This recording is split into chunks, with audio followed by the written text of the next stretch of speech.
Welcome to the Monday Morning Haskell video blog series. This will be the last video actually in our series on the Haskellings program. We've been constructing this for a couple months now. So we have an automated tutorial to teach beginners the basics of the Haskell language. And in this last episode of this series, we're going to learn how to add dependencies to the different exercises the user can perform, and then there are a couple different reasons why we'll want to do this. To demonstrate the first reason, let's just consider our recursion exercise where we have this executable test code. And this is a little bit hacky where we're testing these cases individually. It would be nice to use a proper testing library just to verify that the user's answers are correct. So it would be nice if we could import test.tasty or test.tasty.hunit so that we can actually have more proper testing code. And there are also other purposes why we would want to import certain things, just so that we can expand the user's knowledge beyond some of the basic Haskell libraries. But as we'll see, this doesn't actually work just yet. If we run this recursion exercise, we'll see that it cannot find the test.tasty module, cannot find hunit. And this is actually in spite of the fact that if we look in our Cabal file, we do have the proper dependencies in our library. But of course, the reason for this is that we are running the manual GHC command instead of going through stack.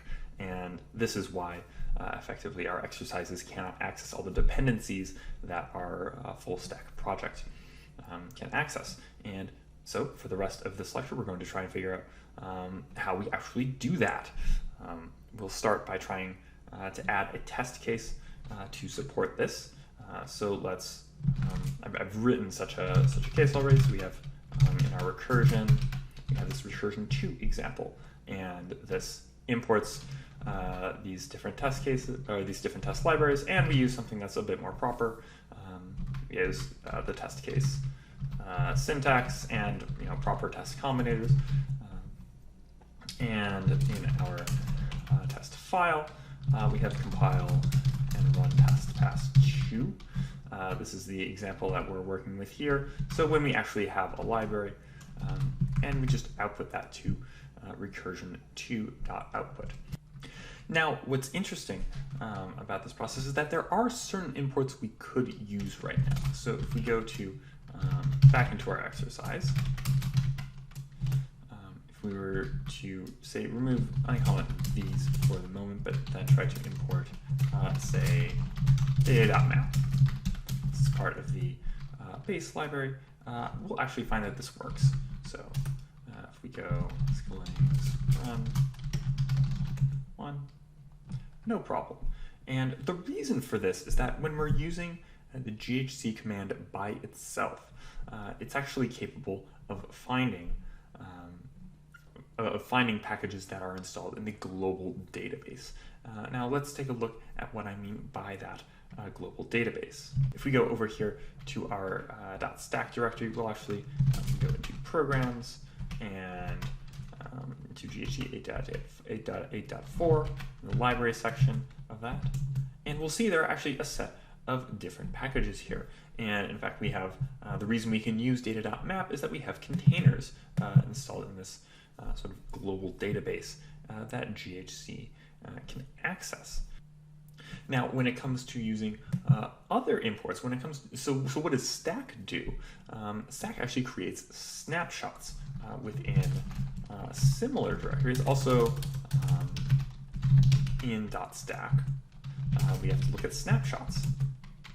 And again, we're going to start digging, and I think I'm just going off my memory here. I think this is the hash of the snapshot we're looking for. So we have GHC 8.8.4, and we have this directory called package.db.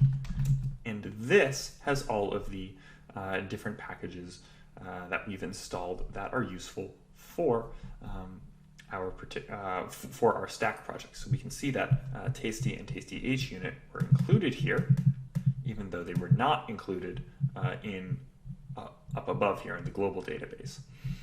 So we would like to, when we run the ghc command, give it access to this database. And indeed, we can do that using a command line argument to the ghc command. Let's take a very quick look at that.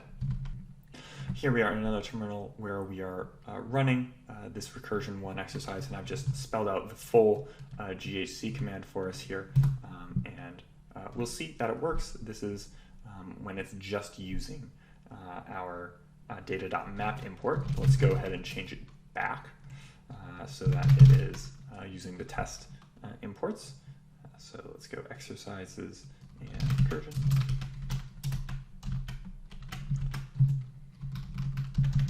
Bring these back, remove this import, and now let's try running that command again. We'll see that that doesn't work, but now let's try adding this extra argument, so dash package db, and we will now say stack snapshots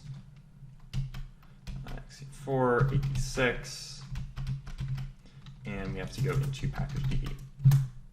Now we will see that using that command works. So it's able to link with all of the different packages that are in that particular database. So all that really remains for us to do in our program is add, find this database path and then add it to our ghc command. So let's go ahead and do that.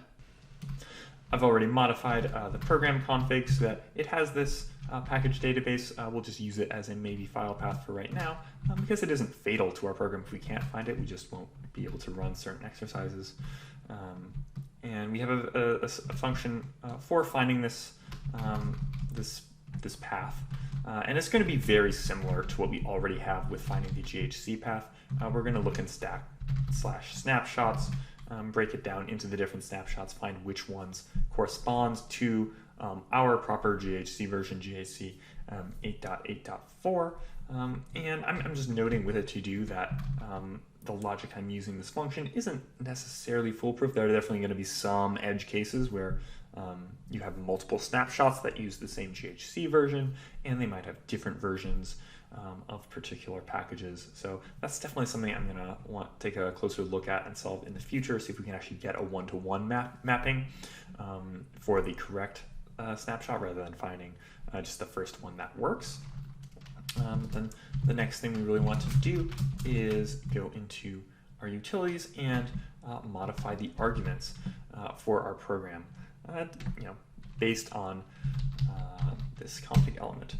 So we have to go into our base arguments, and instead of just, or rather we'll say that these final args, these are our executable args. So we'll add that. We'll add the -o if it's executable. Then when we make our final args, we'll add one more step to this, and we'll take a look at the package database in our config. And so if that's nothing, we'll just have the executable args unmodified.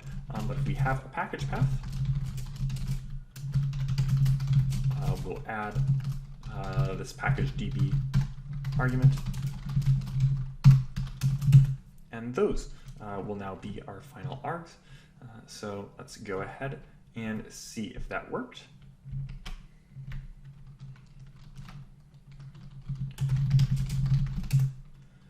Reinstall our program.